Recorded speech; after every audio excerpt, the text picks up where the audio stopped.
Čau, já jsem Adam a tohle je začátek mojí padelové cesty. Padel hraju bezmála půl roku a rozhodl jsem se, že už mě nebaví pořád prohrávat. Začal jsem trénovat se španělským trenérem Danielem a upřímně první trénink byl docela reality check. Sklo nic moc, footwork špatný, voleje úplný základ a bandecha, to se ani nedá nazývat bandechou. První trénink byl hlavně o tom, aby Dani viděl, kde mám největší slabiny.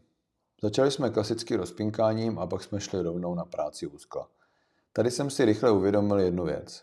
Nestačí jenom míček nějak vrátit, ale musím líp stát, líp si připravit raketu a hlavně se po úderu hned vrátit zpátky na pozici. Protože když se nevrátíš, další balon tě většinou hned potrestá. Pak jsme šli na voleje a tady bylo hodně vidět, že jsem se padel učil sám. Nikdy jsem neměl trenéra, předtím jsem nehrál žádný raketový sport, takže jsem vlastně musel řešit úplný základ. Připravená raketa, správná noha, stabilní tělo. Žádný fancy věci, jen základy, které ale okamžitě udělali rozdíl. Na druhém tréninku už se mi některé věci začaly trochu vrývat do hlavy. U skla jsem byl klidnější, líp jsem se vracel na pozici a voleje začaly vypadat o něco líp. Pořád to nebylo krásný, ale už tam byl systém. A to byl pro mě asi největší aha moment, že často nepotřebuješ nový super údel, ale potřebuješ opravit úplný základ. Pak přišla bandecha a tady jsem byl úplně mimo.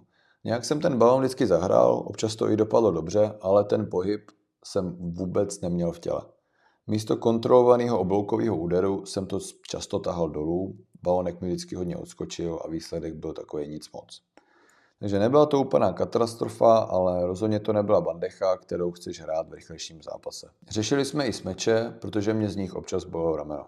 A tam jsem pochopil, že když chceš hrát často, nemůžeš všechno jenom smečovat. Podívali jsme se na to, jak ta technika má vypadat a rameno mě opravdu po nějaké době přestalo bolet. Pravděpodobně to bude i tím, že jsem přestal každý třetí balonek smečovat a začal jsem hrát víc v klidu. Na třetím a čtvrtém tréninku už jsem se cítil mnohem líp. Hlavně v obraně a v práci se sklem. Dělali jsme double glass, placement úderů, přechod na síť a taky strategii, třeba kdy hrát paralelně a kdy hrát cross. Jedna věc mi ale zůstala v hlavě. Když nestíhám doběhnout až na síť, nemusím tam sprintovat za každou cenu. Můžu se zastavit dřív, odehrát v klidu a potom pokračovat dopředu. Zní to jednoduše, ale v zápase jsem tohle často vůbec nedělal. Ke konci už jsem začal vidět rozdíl.